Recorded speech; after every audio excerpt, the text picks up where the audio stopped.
fascinating, and this was all history. Of course, when we were studying textiles or art, we were taught dyes a bit because of the textile history or art history, but no real application as such.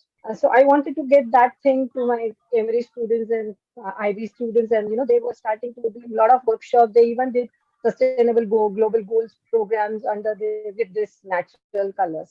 Uh, Again, I also tried to work with natural colors in period films in costume design, which is when we talk about period film, it has to be only natural colors because before 1850 are only natural colors. So that is also where my concentration is to get those that color palette to the costumes as well as later for the fashion designers, which is very very interesting palette, very harmonious palette. That's about for me.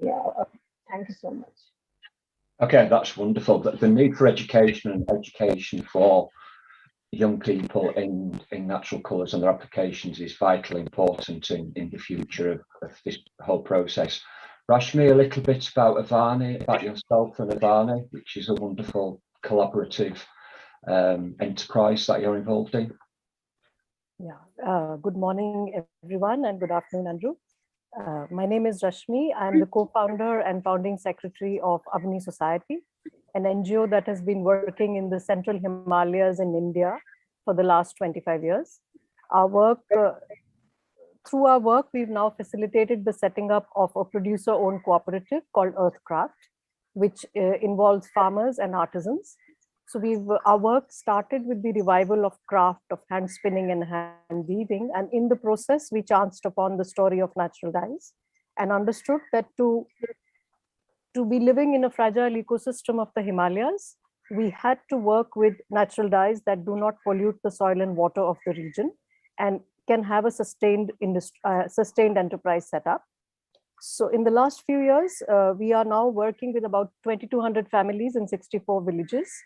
Other than the textiles, we now grow the natural dyes, which has a direct impact on the forest, regeneration of biodiversity, and reclamation of wasteland through cultivation of 3 varieties of indigo. So we have innovated the altitude-specific growing of indigo in the central Himalayas and demystifies this whole process to a level where indigo is being made in every village that we work in. And that has been the process that has been followed. And looking at the social, economic, and environmental impact of natural dyes in all its entirety. Thank you. Wonderful. And I think they're all topics that we're going to cover in this session, hopefully. Dr. Padma from the Bombay Textile Research Association. Yeah, thank you very much, Andrew, and all other panelists. I have been working on a different aspect, scientific aspect of natural dyes.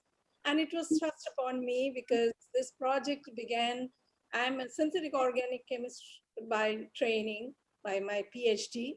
But I started working with natural dyes out of compulsion to begin with, but now it has become my passion. And in the process, what we felt that the numbers are very few. And so we started doing screening of natural dyes. And I think I must have screened not less than 70 to 80 plants for natural colorant source. And we found that almost 53 of them had good coloration properties. As a scientist, I was also working on trying to develop test methods. And I'm very happy to let you know that we have been able to publish Indian standards and even ISOs, which you are aware of. And apart from that, we started looking at the industry problem, why they were not accepting natural dyes. And one such problem was indigo for the rubbing fastness. Turmeric was not ever accepted as a dye in the dyeing industry because of its fugitive nature. So we were trying to tackle these problems. And today I stand here to tell you that we have been able to combat all these problems in a fairly good manner. Thank you. Thank you. It's wonderful to hear that a research association is taking this so seriously and working towards it, and you should be proud of that. Yahweh, an introduction to AMA Herbal. Thank you so much, Andrew. It's wonderful to be in a panel where I know that the industry is listening, and I have learned colleagues with me on the panel, and then you as a moderator. So wonderful day. Have a very good afternoon to everybody, whosoever is listening and from wherever. Somewhere it is good morning, somewhere it's good afternoon, somewhere it's good noon or whatever. So it's the world, and the technology has spread it, and that's wonderful to know. AMA Herbal is in the field of manufacturing of natural dyes in extract farms since 1996. And from the day one, we have been focusing on industrialization of processing of natural dyes. In the process, we have established specialized processes to do the dyeing at the industrial level. That's where we have been focusing from the day one. Our laboratory is recognized by Government of India under DSIR program as a recognized research lab. And we also have certain patents in our process, which includes room temperature dyeing. Without any temperature, we have been able to establish a dyeing process where no temperature is required to be given, which is making natural dyes further sustainable. And also, we have been able to establish dyeing on rope dyeing, which is like typically rope dyeing is known to do a denim dyeing, where the indigo is dyed and everybody is doing so as we. We can also dye with other natural dyes on the rope dyeing. We have a specialized process of dyeing with that, so that also we established. And then the pigment form, as we were just discussing, the pigment which is like ready to use, it can be used in printing and coating, that also we develop, and we have just 3 at this time, but they can be intermixed to make more colors. At the same time, we have been focusing on the, as Rashmi was saying, natural dye is such a beautiful thing, and this is what I always say. That there are 3 kinds of industries available to the world. One is a climate negative, where the carbon footprints are being created, and one is climate neutral, where neither it is created nor it is reduced. And one is a climate negative industry, where the carbon footprints are reduced. And also the social and economical things are getting better. So in case of natural dye, if you go through the LCA, which is a life cycle analysis study that we got it conducted for natural indigo especially. So comparing bio indigo, which is our brand, comparing it with the synthetic indigo manufacturing, making of 1 kilo of synthetic indigo increases carbon footprint by about 10.8 kgs, whereas the making of 1 kg of bio indigo reduces carbon footprint by 648 grams. So we are a climate negative industry, and when we combine with the climate, we are a climate positive industry, and when we combine with climate negative, so they intend to become more early and achieve their targets of becoming climate neutral faster. That's how the brands are looking at it overall. Apart from that, a lot of cultivation, because we have 3 kinds of sourcing of raw material, which we typically focus on to. One is a best of waste concept, and when I call it best of waste, like I give you example like pomegranate fruit rind. Pomegranate, everybody knows it's known for the seed, and the rind is thrown off, then after it has no use. So we take it and we use it in the natural dyeing. There's a huge availability of this raw material. There is absolutely no problem, which is also a question asked by the industry generally, that whether you will be able to supply in quantity, so there is no issue. Then other than that, the best of the waste concept is kach, that is katechu. After the typical kach, which is called katha in India, is made, that is used in mouth flavoring things and also in certain medicinal aspects. After that is made, the leftover is called kach or kala katha, as we all know popularly. That we take from there and we extract color from that, and that we call it as a brown color that we use in our area, and our brand name is B for that. And the third is also a best of the waste, where this shellac, which is a lac mud. Caryaleca is an insect which is cultivated on the trees of tesu flower. And this is used to extract shellac. Shellac is a product which is a food grade product. It is used in tablet coating, some of the food products coating, also in wood polishes, hair styling gels, and many other applications. After the shellac is made, there is a lac mud which is left over. And this lac mud had no utility before the natural dye came into picture. They were just throwing it out like that. So whenever we used to order, they had to dig it and grind it and send it to us. So we are buying that, and we are giving them extra best of the waste benefits. And also it is generating income for them, and also livelihood for the laborers who are working onto it. So this is the best of the waste we are taking. Then there are certain wild crops, as Ma'am Rashmi was also mentioning, and we all are aware. Like tesu is a wild crop, harda is a wild crop. There are maju, that is galnut, is a wild crop, and there are several others which happen, and it is naturally occurring in the forest. We just have to collect it, and it's our raw material available. And collection of this gives a lot of employment to the rural people who are collecting it on a regular basis. And when they have a quantity, it's a livelihood that they're getting for many, many years. And the third is where we cultivate, a classical example is indigo. like indigo cultivation is such a beautiful things that we have been like, of course, I congratulate Rashmi for the wonderful work they are doing in Himalayas, but we have not been focusing because we don't live in Himalayas. She has a pleasure of living there. We didn't get a chance to be, so we are in the plain areas. So we have been focusing on to the areas where it has been mostly cultivated, that is South India. But now we have been able to bring it to the periphery of UP and all these areas, because it has a history of indigo cultivation we have been able to do. So earlier, when this indigo was cultivated in the areas where the paddy is grown in the south area and the vicinity of between Chennai and Pondicherry, there is a place called Tindivanam, which is the largest indigo cultivating area.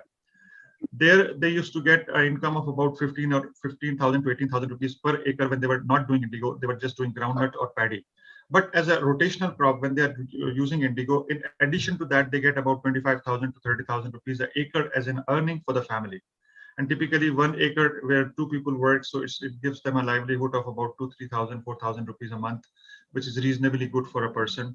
So it helps us in its scalability and multiplying of the utility of indigo. When we got into this business, the indigo was cultivated on about 80, 100 kg or maybe 150, 80 or 100 acres or maybe 150 acres of land. But today I'm happy to inform you that it's about 12,000 to 15,000 of acre, which is under the cultivation of indigo, which is a wonderful thing to do. And with every kg of bio indigo produced, somebody is getting an employment. And if you see it on a life cycle analysis, we are much better than that. So these are the 3 resources. So if you go in detail, we talk of sustainability. Sustainability talk of 3 lakhs, which is economy, environment, and society. So natural dye has been able to address all the 3. And the most beautiful part of natural dye is that other industries are also doing wonderful CSR work. So congratulations to them. But they are doing it outside their businesses. If they stop all those hospitals that they are running, is they stop doing all those charitable work they're running, still their businesses will be growing. But natural dye is such a beautiful industry that more the industry will grow, these social works will be automatically happening. We cannot separate them in any case. So this is a beautiful part of natural dye. So, and on the performances, we have the ability to dye on rope dyeing, as I said. Then the garment dyeing is having a perfect dyeing. Then after we can do these soft flow dyeings on for the knits, and also jigger dyeing. So we have the perfections. We are also working towards reduction of water level, water consumption at the industrial level. So it's overall industry which is having ability to be commercialized, and we have been able to do it successfully in various countries. So thank you very much. I hope I took a longer time than you expected to. Okay, yeah, a lot of information there, which we'll pick up on. I think a good place to start is that whole idea of corporate social responsibility within natural dyeing and the natural dye production. There's a lot of talk about natural dyes being better for the environment.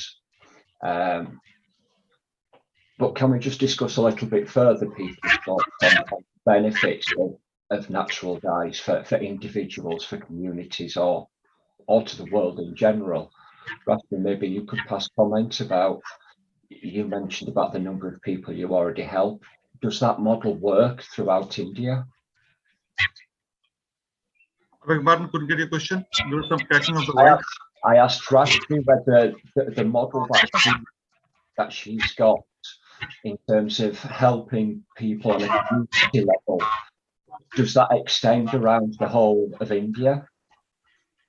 Yeah, probably you're asking, there is a voice cracking. You're asking about the other works that we do towards helping the people outside this, probably that is the question. Yes, I'm asking Rashmi whether, how we can make sure that we are socially responsible in what we do. Okay. Can I As AMA, we have a charitable extension as well, and there we also make sure that we are connecting to the people who are collecting our raw materials, and also those people who are supplying to us, their wages are paid in time, and they are paid in full. They are directly connecting to the farmers, and there is no mediator in between. And we have contractors who are doing this extension of land and cultivation whenever and wherever we want it, and they are paid in time. And we actually have advances paid to them at the time of season to make sure that they get the job regularly. Apart from this, we have a clinic which is having a doctor sitting on 6 days a week. Only 1 day is a holiday, and he attends those patients whose annual income is less than 70,000, and we do it on a regular basis. We are taking care of more than 15,000, 20,000 patients every year, and we are doing it since 2014. And then after he comes and he gets registered as a poor patient, we have an investigation system where he gets investigated. If he is really poor, and he may be coming from any part of the world or any society he may be coming from, then he's ours. And even the larger operations like open heart surgeries, or maybe the kidney stones, or maybe many other kinds of cancer patients. And we have more than 600-700 patients registered with us who are taking their regular medicines onto it. Even at the time of pandemic, we made sure that the medicines were delivered to them. So we have been doing it. We have a scholarship program where about 158 students are today registered with us. And we are paying their scholarships, and those who are brighter ones, we are paying them for even higher educations where engineering and medicals are being involved. We also run a Vidyadhan scheme, where anybody who is working for our whole supply chain and his income is less than 10,000 rupees a year, and first 2 kids of his family will get 70% of the education fee paid up to 10th standard. So that is also we are contributing as our paying back to the society. And we also support them in establishing their processes. Just to share with you, we have a AMA Amazing Farms as another area which is doing the cultivation, which is doing the biofertilizer kind of a thing, where all the spend that we are having, we are converting them into biofertilizer. Earlier, we have been selling it to the people, but now what we are planning that after the conversion into biofertilizer, we will be giving it back to the farmers who are doing cultivations. And there we are doing these biofertilizer thing, which is also a wonderful thing. And even in the cultivation of indigo, we are working on reduction of water, which is said to be the biggest culprit as the natural dye industry is, that you're consuming a lot of water in cultivation, but nature is like that.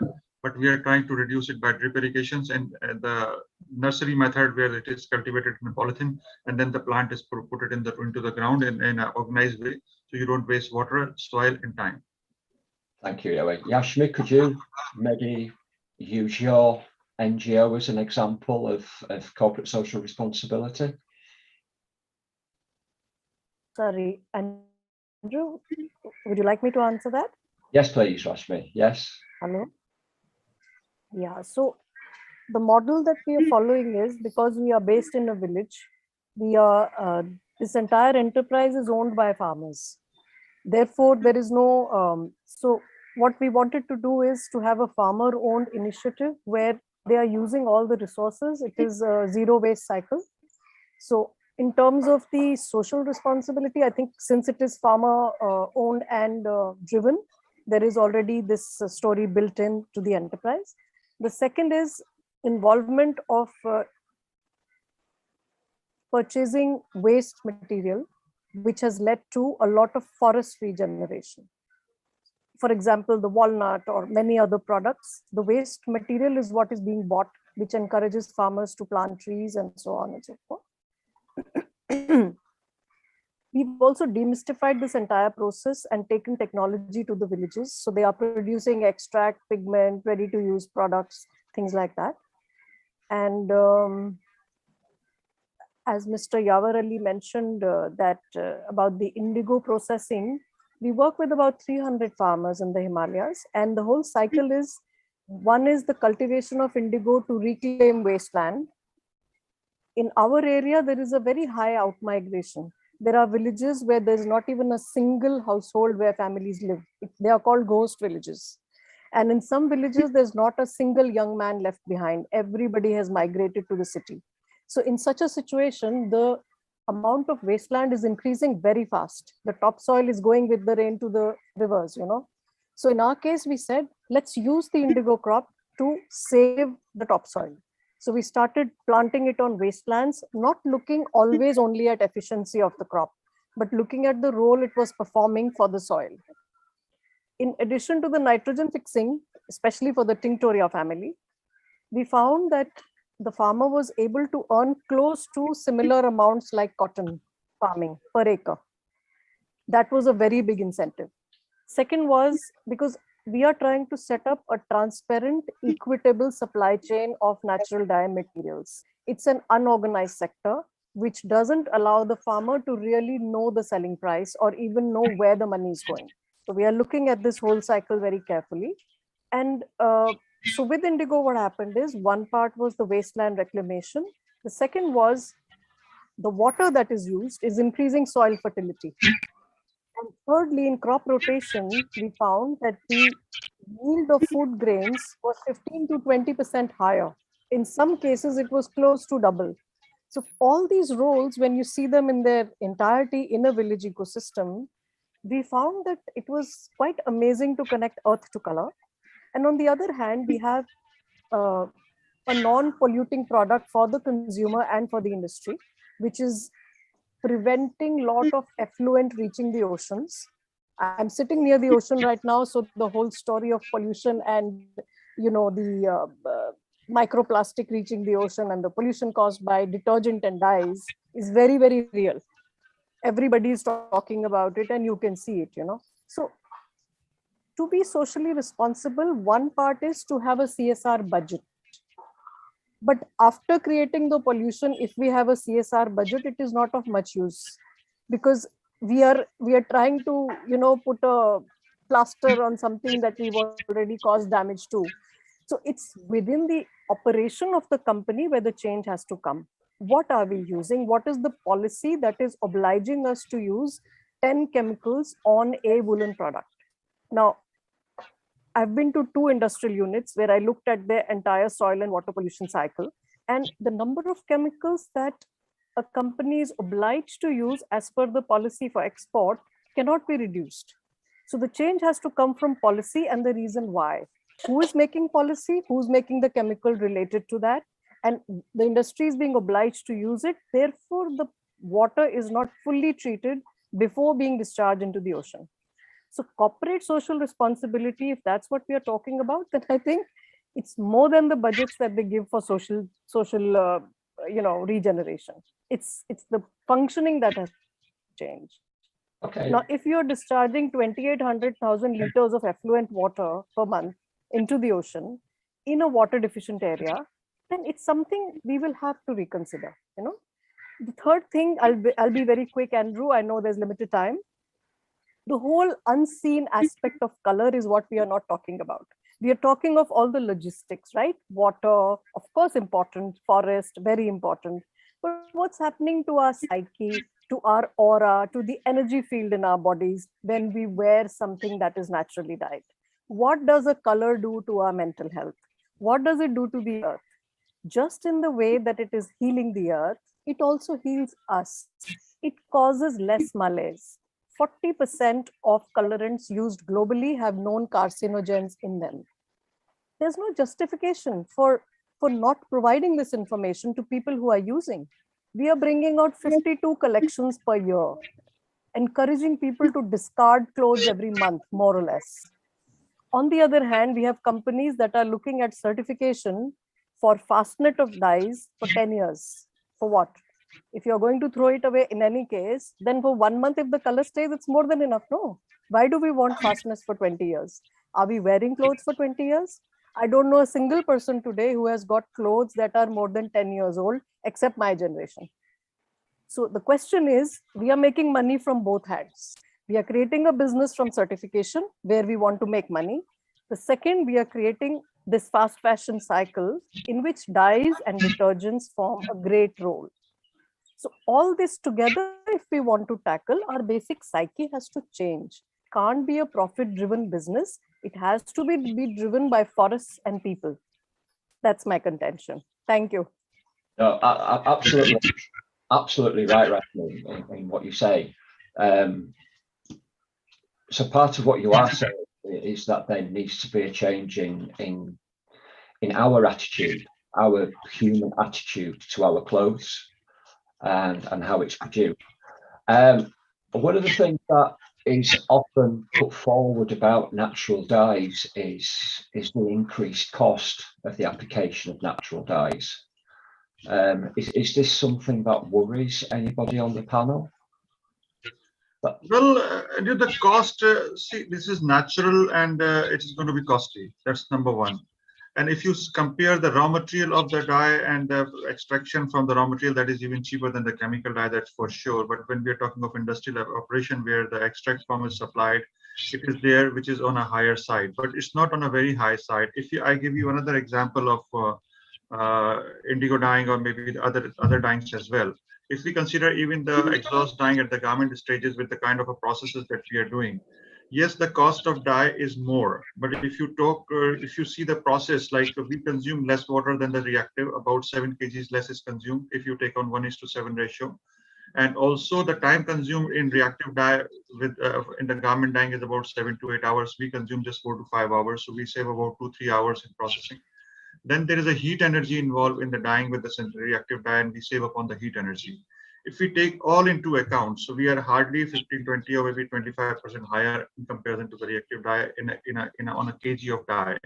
And overall, when we consider not just the price of the dye, if you compare the price of the dye, we make double or even more in some cases. And also, I give you an example of indigo. In India, a meter of indigo or maybe a square yard of indigo dyed denim is sold for maybe 200 rupees or 300 rupees in India, or maybe $4 or $3 in international currency. If you talk of the consumption of indigo, that is synthetic indigo, that may be about 4 rupee, 3 rupees per meter, per square meter. And when you talk of a natural indigo, it may be 20 rupees per meter. So the increase is by 3 times in the cost of a dye, or maybe 2.5 times in the cost of the dye. But when you compare it to the whole cost of the textile, which is 200 rupees, it's not even 10%. The increase of price is not even 10%. And in just spending about 7-8% extra, which can be sold easily for 15-20% on premium, you're saving a lot towards environment, and you're supporting a lot towards sustainability as a whole concept. And if you are going to save this much as you're saving in carbon footprint by converting your product from synthetic to natural, if you are going to spend in other ways, it would have been a huge amount that you would have been investing in the form of machinery, in the form of technology, in the form of other efforts in supply chain correction, then you will attaining those sustainabilities. Here, just by shifting from synthetic to natural, you can attain. So overall costing and the benefit to environment is immense. And today, if you see, as Rashmi was also saying, and we are all aware that it has been fast fashion which has been killing all the environmental, and fast fashion is the only thing which is responsible for making natural. This textile industry is the second largest pollutant of the world. Today, if the people are talking of natural dye, and if a forum like this, Gartex or SDC, they're supporting us and making this kind of a webinar happen, which is, I feel, just for the natural. I've attended several, but natural dye was a part of it. Today, this webinar at this level, I think it's first of its kind in my 25 years of career. So it is happening when the world is wanting. And they're not wanting natural dye because they are the cheapest. They are not wanting natural dye because they are the best performers. They're not wanting natural dye because they have the best fastnesses available and the beautiful colors. They're wanting natural dye because this is most sustainable. So the first USP is sustainability, and that has to be seen on a priority. And then after everything comes then after, because right now, sustainability is about protection of the world. And when there is no world, what do you do with the cost saving? No, very true, very true. So talking about the whole idea of sustainability, I mean, you obviously deal with young people on the design side. You go into colleges and universities. What are the students saying about sustainability and natural dyes? Are they ready to make this change? Are they embracing this change? Well, as we... Just to stop, I was asking Sue about whether her students that she talked to actually embrace the change to natural dyes. Is the question for me, Andrew? For you, Sue, yes. Yes.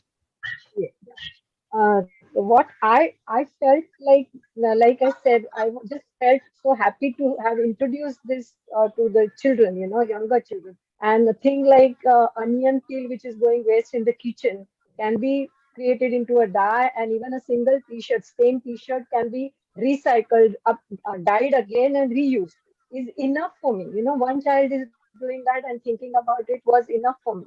And this is how it will snowball, I suppose, between their friends, and they could have birthday parties. It was such a small initiative we started with, but then it went on, and they were so happy. But they were just so happy to know that pomegranate peel is giving me this shade, and onion skin is giving me this shade. Even the marigold, which is such a huge waste during the festivals in India.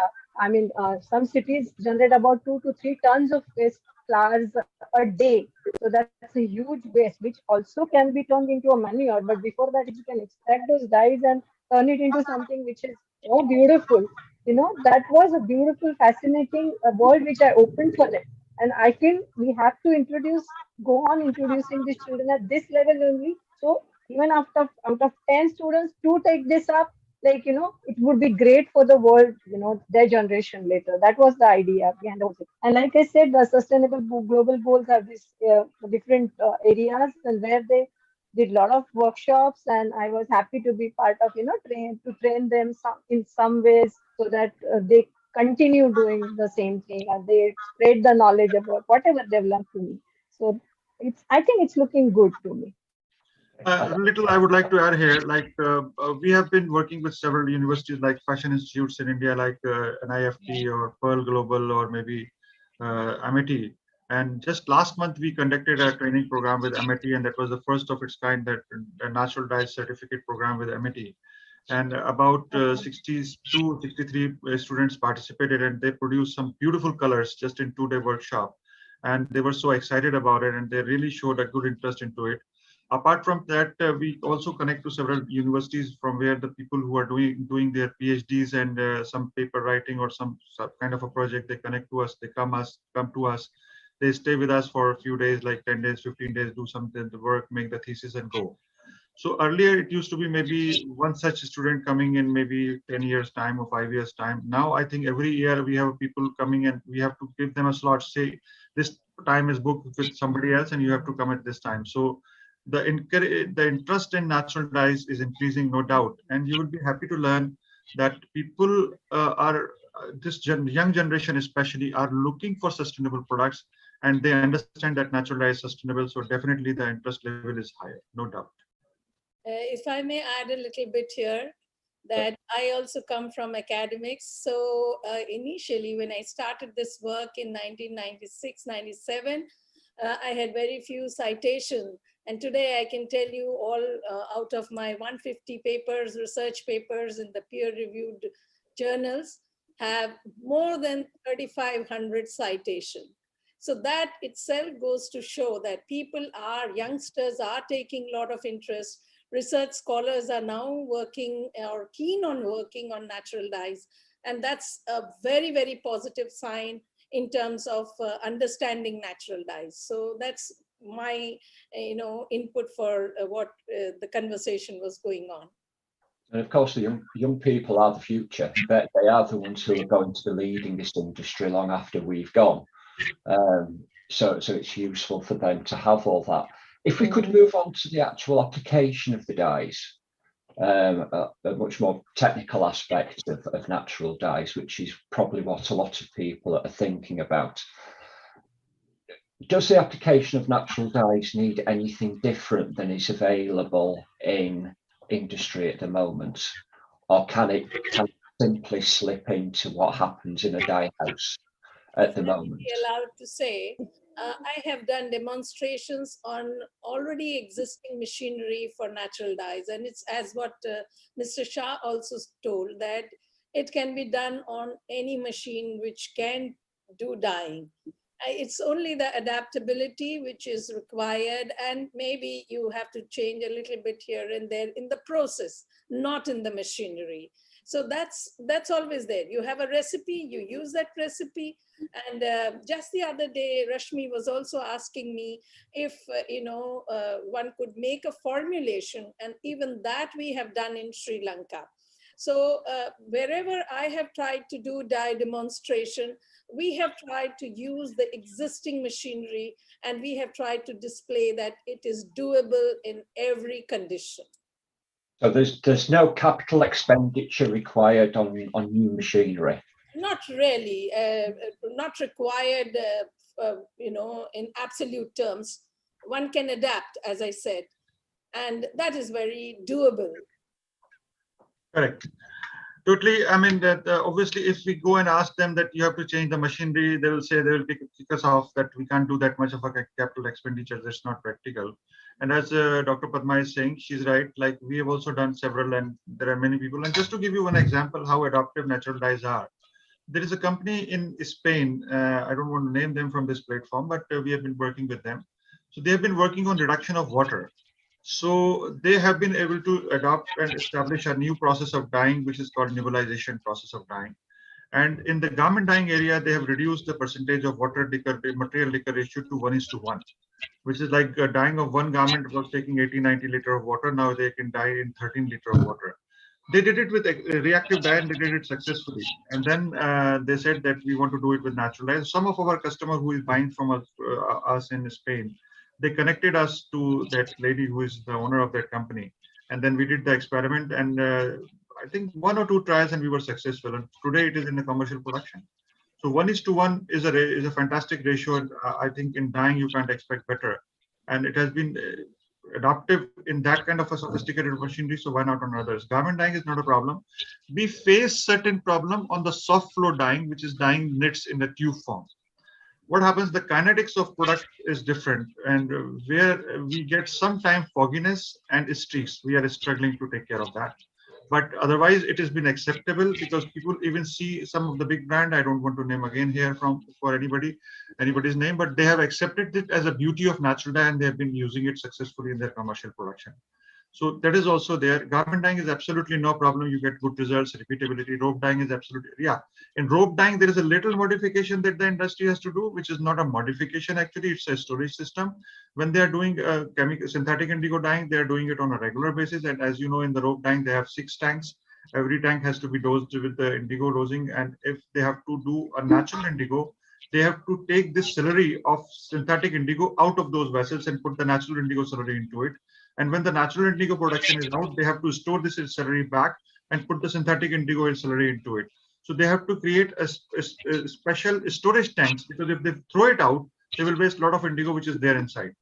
That will increase the cost.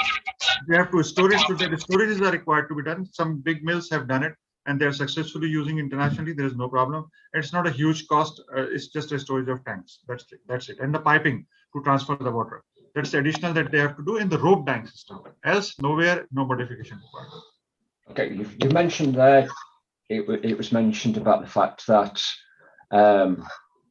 people are accepting of the fact that natural colorants vary, and that, you know, they're not as level as natural dyes, as synthetic dyes.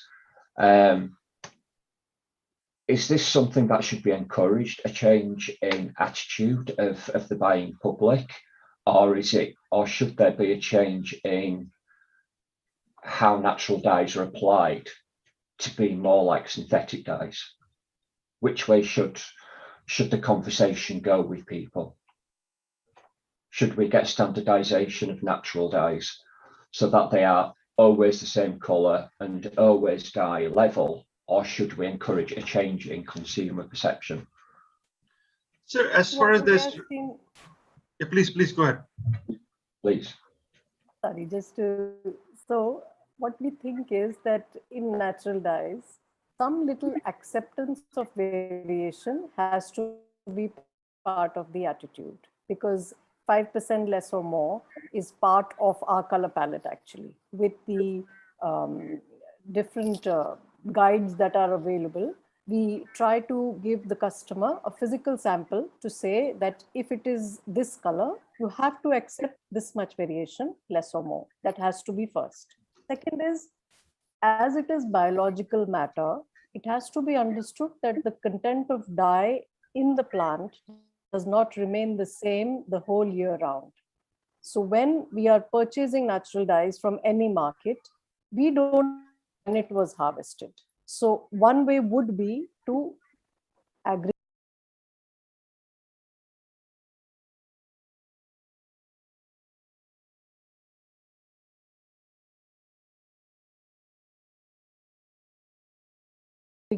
standardize, and then sell it like we are doing, because we are working in 64 villages. The dye material comes from different areas. The soil is different. So many things are different. So what we do is we mix up the lots and we give a standardized dye to the purchaser to say that this is the color you will get from this. But on a larger scale, I would say the aggregation would have to be quite different. We are still talking of 2 or 3 companies, right? If we are looking at the conversion at the scale we are imagining, then it's a totally different ball game. So there, I think the dialogue and the narrative will have to change. That what is this replication that we can have, and what is the special quality of natural dyes, which, as Yavatji also said, some companies have started accepting it, even in terms of, the striated variation is beautiful. You cannot get it from a synthetically produced color, actually. Yeah. Yeah, I mean, it's a very similar argument to, I will come back to you soon. It's very similar to the argument between digital printing and screen printing for me. There is a quality to screen printing that cannot be matched by digital printing, which is too definite and too exact. And I think the same sort of thing. Sue, you wish to comment? You're on mute at the moment, unfortunately.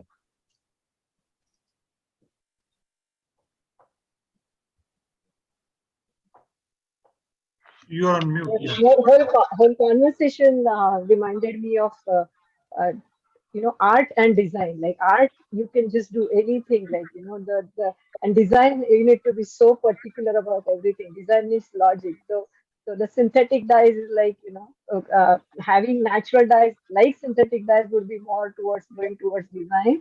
And art, you just play with the way you want to. It's like heart and head. So that is, I suppose, the difference from my. I mean, that's what I felt. I just wanted to add to that. No, that's fine. That's a difficult conversation to have, which Ella has had with companies. And it's another change in attitude that's required. The other one for me is the fastness issues. So in terms of colour fastness, I'm sure many people have come to you and said the colour fastness is lower than with synthetic dyes. How would you answer that question that was put to you? Maybe Dr. Padma has done some research on this. Yeah, fastness, I think we have to have a change of mindset, because you can't compare the synthetic dye fastness rating with the natural dyes. And what Rashmi mentioned, that after all, we are not going to keep this garment forever, and in that case the color that we are getting is more important. The science behind is also more important. The social aspect is more important. And eventually, it should be able to sustain. In my opinion, if it can sustain 20 wash cycles, that is good enough.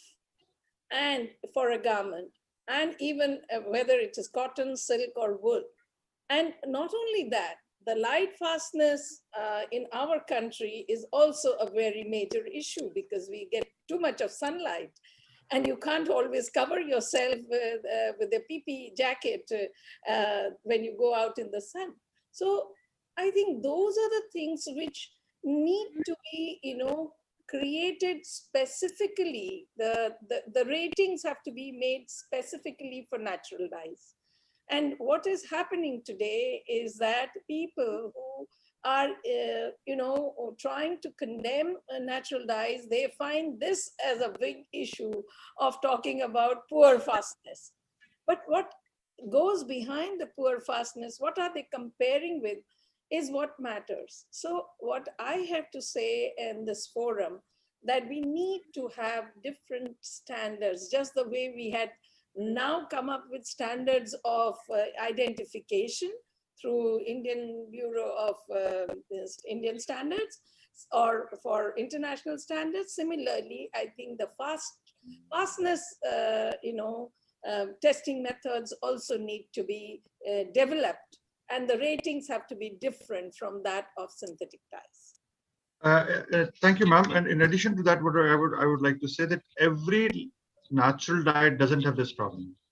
For example, if we in my portfolio, like this is a very common question asked. We have two categories of dye. One category is a robust category, where there is no problem. Like we easily get 3 to 4 as a wash, light, or rubbing or anything.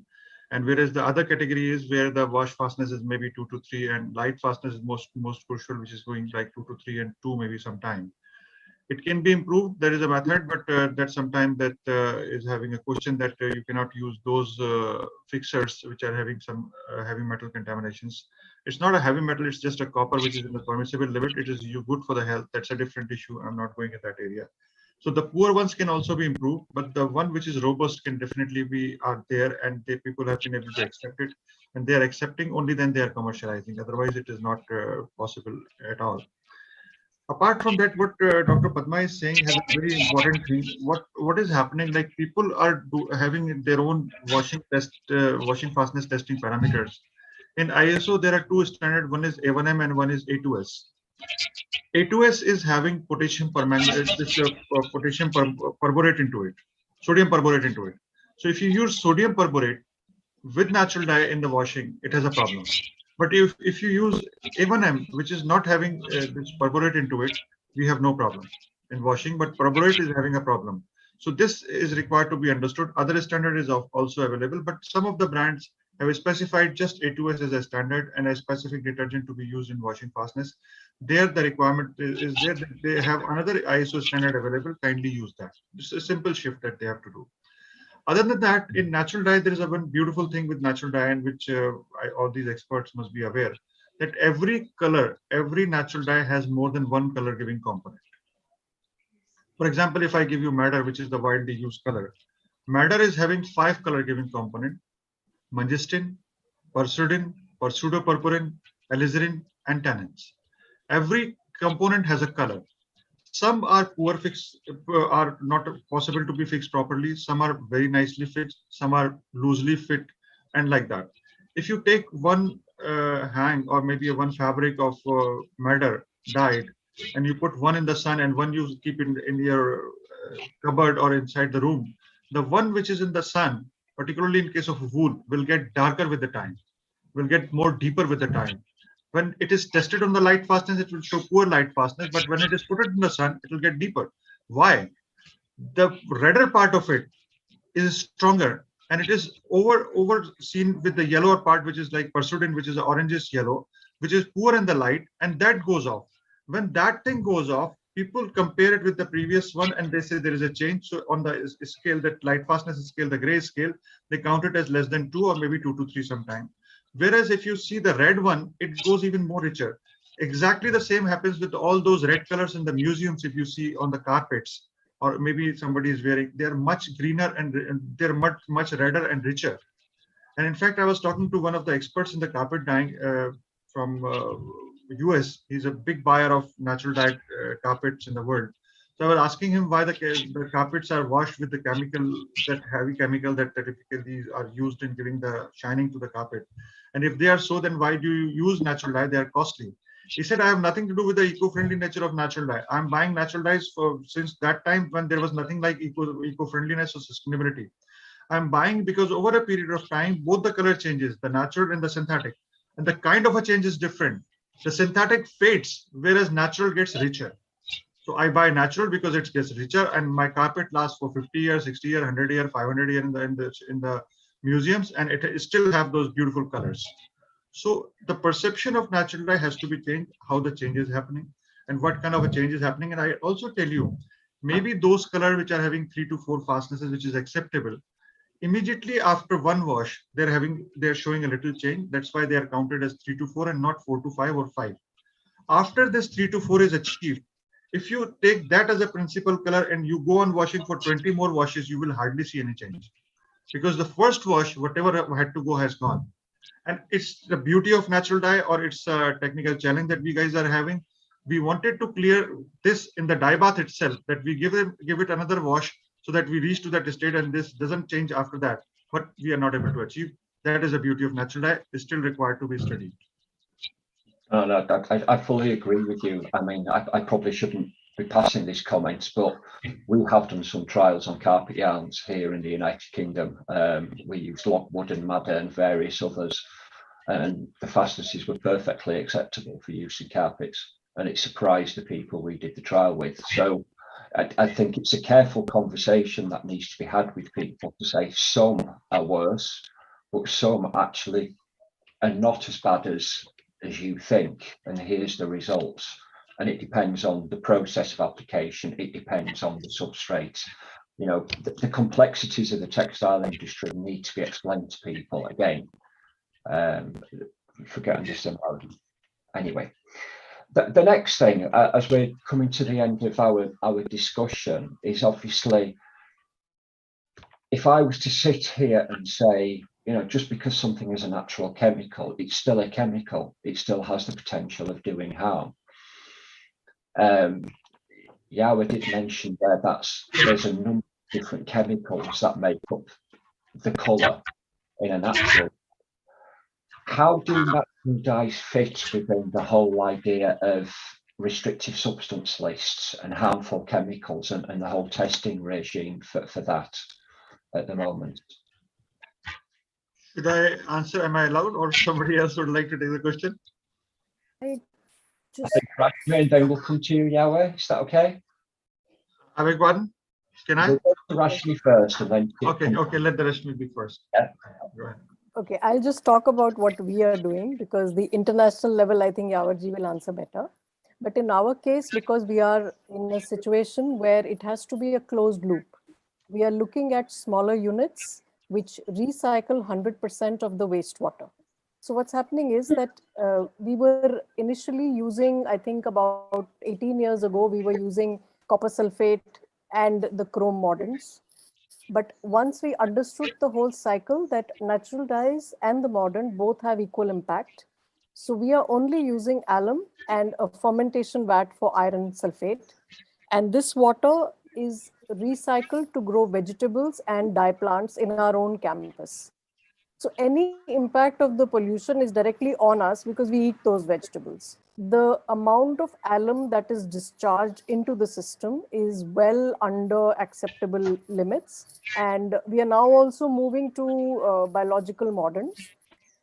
And so there are no heavy metals in any case in the entire process. Second is the use of detergents for the last washing. We are working extensively with organic detergent of soap nut, which is indigenous to India and was very widely used until maybe 20, 30 years ago. It's still in the ecosystem, but less people use it.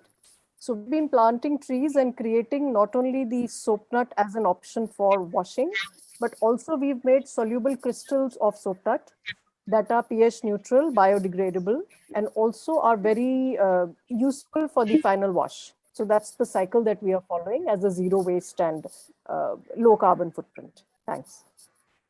I think a very useful example and learning from small scale production to take to large scale production is a useful part of this whole process. Now, when you had a comment to make. I had a little thing to say. Sorry, I have to say everything. Actually, if you see from my experience, like we got into dyes, natural dyes at the time when the azo dyes were banned in 1995. And anything and everything that was not having azo was considered to be the safest dye in the world at that time, if you remember from that time, and you're quite an experienced guy. And after that, like obviously natural dye was passing and those which were not passing were banned at that time. And then they strived to come out with a new version. And then came another standard called Sustainable Textile by Control Union. And that sustainable textile, if you're passing, then you're good. And after sustainable textile, it came GOTS, which is Global Organic Textile Standards. That then came version 2, version 3. Today we have version 6. Then came zero discharge of hazardous chemical that also has labels and all those things. We all are aware of it. So with every standard coming, synthetic dye had to modify itself to meet that standard all the time. But the fact of the matter is natural dyes are same as they were on that day. We passed every standard without any modifications. So if you're looking for the safest dye to be used in the processing and you're thinking that your reactive or chemical dye, which is passing the current standard, there may be a chance that the new standard is coming tomorrow, it will not pass. But I can tell you, natural dye will always pass. Now talking about those additives, which I was mentioning too, and also this addresses to some of the people from the world, they also say that if it is natural dye, it is used on machine and stuff like that. So my argument to that is very, very simple. Since 1856, when the natural dyes were eroded after the inventions of Dr. Perkins and all those things, and we went off the scene and everything, the world wanted a larger number of productions, a scale-up capacities and a higher earning and reachability to the masses so that their product reaches to them, and the business grows and the whole community grows. In the process, the natural dye industry grew technologically. The machines came and the industrial production started. If today we are saying that we want natural dye to be used the way they should be used traditionally, then all these technological upgradations which has happened in the past 120 years or maybe 150 years, we are saying kindly ignore. So that will be unjustified. We have to use the technology and we have to make ourselves suitable for that. And also talking of those heavy metal things, as you were saying, in nature, if you see in India, we have a very popular medicine by the name Chamanprash. We all eat it in the time of winter, at least to increase our immunity. And if you know this, like the Dabur, which is the largest Chamanprash manufacturing company, their products were thrown off in the ocean in New York because it was containing heavy metals. So a product which is an immunity booster was having heavy metals. So heavy metals, when you go in deep, like when those natural dyes which we are manufacturing, sometimes we face this issue of heavy metals, not to a very great extent, but sometimes this question is asked. So my reply to that is that a heavy metal which is added externally and a heavy metal which is lipid in nature is having different consequences when it is consumed or when it is used on a textile. Because if you're adding, for example, ferrous sulfate or copper sulfate or potassium dichromate or anything externally as a mordant, and it is coming up there, it has different consequences because it's a free radical, it is not having any reaction with it, and it can come on your garment, and if you eat it, it's going to harm you. But when it is coming from the soil, from the ground, in a fruit or in a nut or in a flower, it's lipid in nature. And when you see in lipid in nature, it is so closely bonded with the other structures of natural products that it cannot be released immediately. It will be sustained release. And these sustained release are harmless. All these products like copper, iron, we need all of them in our body to have a good immunity. And just to say, give you one more example, I have some data in front of me. I would like to share it with you. When you compare the effluent of natural dye, and obviously we also have filtered off all the metallic mordant, as Rashmi is saying, we are not at all using mordant at all, not even alum. We're not using it at all. So if you compare it in terms of the effluent, so where pH, BOD, COD, and TDS are the main which are compared in comparison to the synthetic dye and the reactive dye. So if you see the pH, the effluent of natural dye is having 8 to 9 pH, which is acceptable in Indian norms and many countries' norms. Whereas in case of effluent of reactive dye, it is 9 and 9.5 and sometimes 10, like exceed because they use soda and all those things. The TDS of our effluent, which is coming out from the natural dye dyeing unit, is 675 to 950, where the starting TDS is 312. Whereas in case of reactive dye, it comes 1198 to 2200. So it's like sometimes it is having even 2500 is the TDS that I've seen in the dye houses. Then BOD, BOD is just 8 to 22 in case of natural dye, whereas in case of reactive dye, it's 60 to 180, which is normal. And also COD is 34 to 84 in case of natural dye. In case of synthetic, it is 220 to 650, which is very, very high in demand. So if you see on the effluent point, as Rashmi is saying, I totally agree with that, that whatever effluent we are having from natural dye, we can directly give it to the agricultural land. It will only benefit them. It will not harm them at all, because this is the data. And instead, if you're having a effluent coming from the reactive dye or chemical dye industry, you have to take care of this before you discharge, even to the municipal corporation water. So these are the benefit that we have over natural dye. So I mean, whatever the myth, it's just a myth that natural dyes are having some heavy metals into it and stuff like that. To add, we identified some bioaccumulator, metal accumulators, and we found that in tribal areas of Arunachal Pradesh, there is one plant called Urea acuminata, which is aluminium in it. And this plant was co-extracted with Rubia cordifolia. And because it had aluminium and they didn't need any mordant step at all, because the co-extractant itself was acting as a mordant. And because the quantities were so little in that, and yet it was so functional with the colorant molecule, that the effect of that metal of being the bridging head between the fabric and the colorant, it was performing that. So as a result, the effluent from that did not have any aluminium going as waste. So instead of external mordanting, which is generally what we practice, we can opt for such plants which are again available, and either use them as extractant separately or co-extract with the natural colorant plant, and that works. And this is not just the only case. There is another fruit which has copper, and very small quantity of copper which is bioaccumulated by the plant, and that is available in that fruit. And when that fruit is co-extracted, it does the copper mordanting step.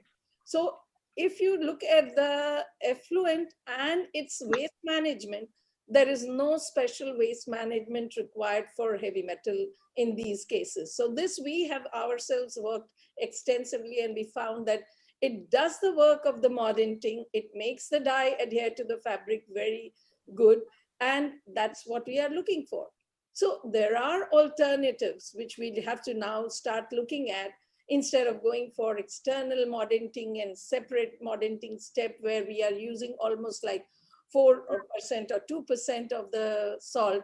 We can reduce that and bring it down to 0.2, 0.4%, which is inherent in that plant. So that is what I had to say. No, that's absolutely wonderful. That's absolutely wonderful. Just to remind everybody, we have 15 minutes left of this discussion. I'm sure we could carry on and try and sort out the world in this one session and carry on talking.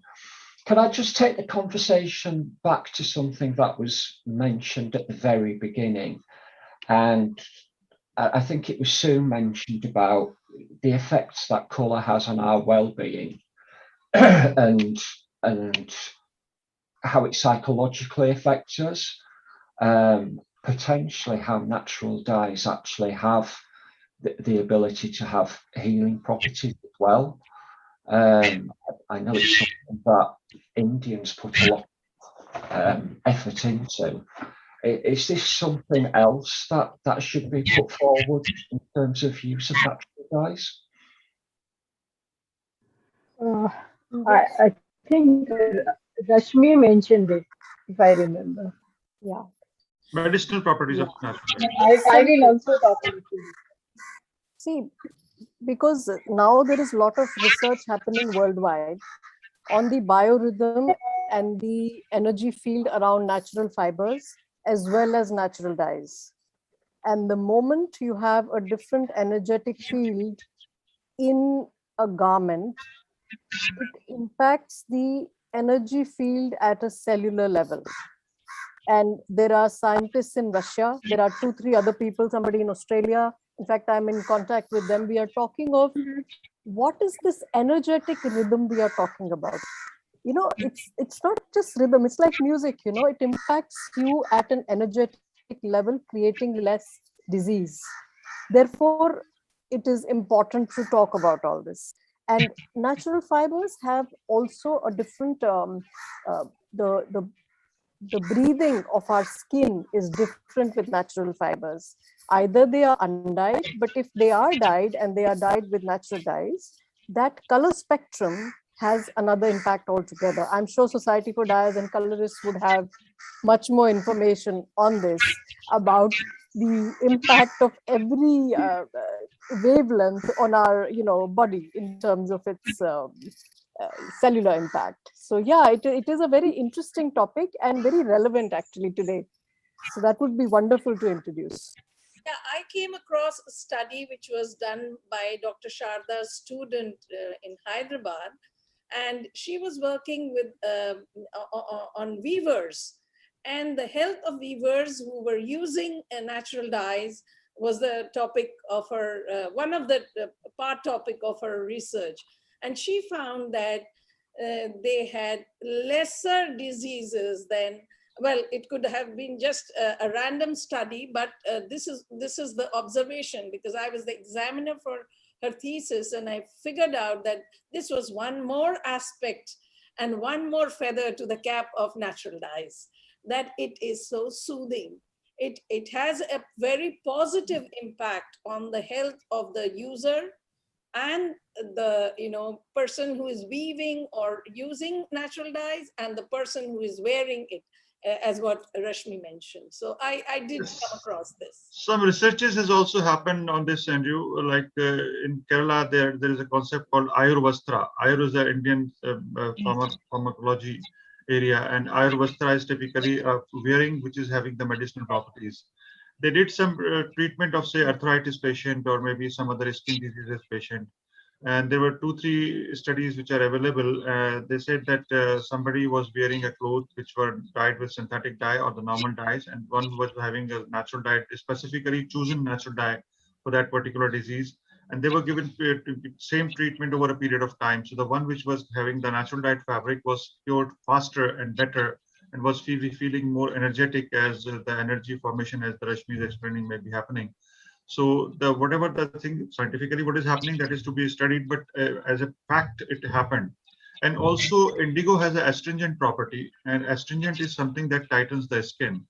I've heard the story, it's just a story, it's no scientific fact and not experimented personally, that the Roman warrior were wearing indigo dyed clothes at the time when they used to go to the war. And when they used to get sweating on their body, with that reaction of that sweat, some kind of aroma used to generate from that indigo dyed fabric, which was rejuvenating them to fight further. I heard this. It's always good to tell tales like that. Well, the Tuaregs as well, no? The Tuaregs wear indigo, who are known as the indigo people in Morocco. So it also has a lot of, I think, properties for skin infections as well, for tropical and humid weathers. Correct. That too. Correct. I think there is an argument about blue being healing in some way, yeah, and it must be related to the actual chemistry of producing the colour blue. It happens quite a bit. I just think there's other elements to all of this. I don't think we could argue that natural colours are medicinal. And I don't think there's any studies to say that's, well, you could argue there are studies to say synthetic dyes are harmful to our persons and to our well-being. So there's another aspect of colour psychology relating to natural dyes, which is going to be an interesting area of research going forward, and maybe into the actual medicinal properties. I mean, why not the use of natural dyes on bandages and such like? Yeah. I think there are all sorts of possibilities. To almost finish this off, because we have 7 minutes left of our time, there are probably about 7 well-known dyes. So indigo, madder, we could do. Is there still the option? Is there still research going on to find more dyes, more natural dyes that may make a difference to the gamut of shades that are available? Is that happening? Yeah. Yes. We have been working with an invasive species. Sorry. Yeah, go ahead. Actually, about 20 years ago, we started working with an invasive species in the Himalayas. It's the number 3 invasive species of Southeast Asia. It's Ageratina adenophora.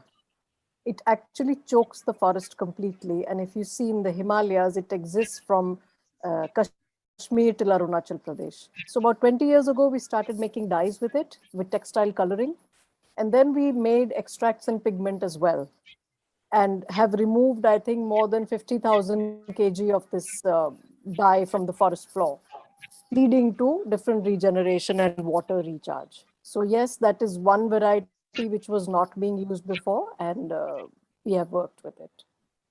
Right. We also established chlorophyll as a new dyeing area where we are having direct green, which was not available in the natural dyes earlier. So we have done it, and still we are working, and there are several other things which were not possible to be used on textile. We are doing that as well. We are even experimenting on some combination extracts, as I think the learned speaker said in this conversation, that when you're having combination extracts, like some is having some property, some is having some property, and they can be combined and produce a beautiful color. like few flowers, marigold, tesu, gardenia, they can be mixed together to produce some other colors. We are working on that also. So yes, in the area of new dyes, we are focusing and we are working. But as our company principle, we also focus while selecting the raw material, whether it can be scaled up, whether it is economical enough to be used in the textile dye industry, whether it is having the required fastness criteria, even to the nearest match, as we were discussing. So these are all factors that we consider while selecting a raw material. But on a new dyes working, it's a regular feature, sir. We keep doing. Dr. Padma, you had a comment to make on this? We have, as I said in the very beginning, we have screened more than 70 plants, and out of which 53 plants from the Northeast region, as well as from the plainer regions, we have been able to identify. So, I mean, the availability is there, and it is up to the now dyers or the producers of dyes who can take it up depending on the factors that Mr. Shah was mentioning, and the way Rashmi was also mentioning, that, you know, what is locally available, people are trying to focus on that, because then the raw material becomes cheaper. And that is one factor which is very, very important. And sometimes this invasive, plants can also be uprooted and colorants could be extracted from there. So there are many factors that go into identification of newer plants. But nevertheless, because India has such beautiful, vast biodiversity, we are really enriched with dye-yielding plants. Every region, every altitude, you find different plants which are dye-yielding. So that possibility is always there. And their availability is also there.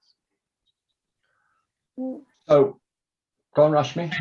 Yeah, in our case also, we've at the beginning of our journey, we experimented with about 70 plants of the area for their dye yielding properties.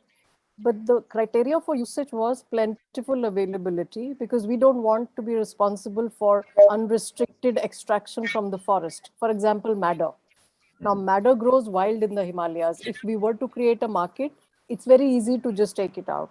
But we've been looking at cultivation of madder systematically. And yes, quite a few plants have very good dye yielding properties. And Himalayas are very rich in raw material. So we are very lucky and blessed that way to be in that region. Yes. Okay, I've just been told we've got one more minute left. So I'd like to take the opportunity to thank you all for a wonderful conversation. I think we could carry on talking for hours and hours on very specific points. I'm sure we've answered many questions that the audience had. Your experience and your expertise has shone through. I'm certainly available if anybody would like to talk to me, if they're in the audience, and I'm sure we can share details somewhere. I hope you will all be willing to talk to people, and I think we'll carry on this conversation elsewhere at some point. India sits at a wonderful position here between all of you in terms of being able to, not exploit is the wrong word, to produce an industry which is inclusive and has all the benefits for the world in terms of social compliance and environmental compliance. And I wish everybody luck, and I hope there's more inquiries for all of you in the next years, and we see this industry grow and we make a difference. So thank you all for your time. It's been a pleasure talking to you, and I hope you have a very nice rest of the Saturday at the seaside in the warm weather. Okay? Yes, thank you. Thank you so much. Goodbye. Bye. Goodbye.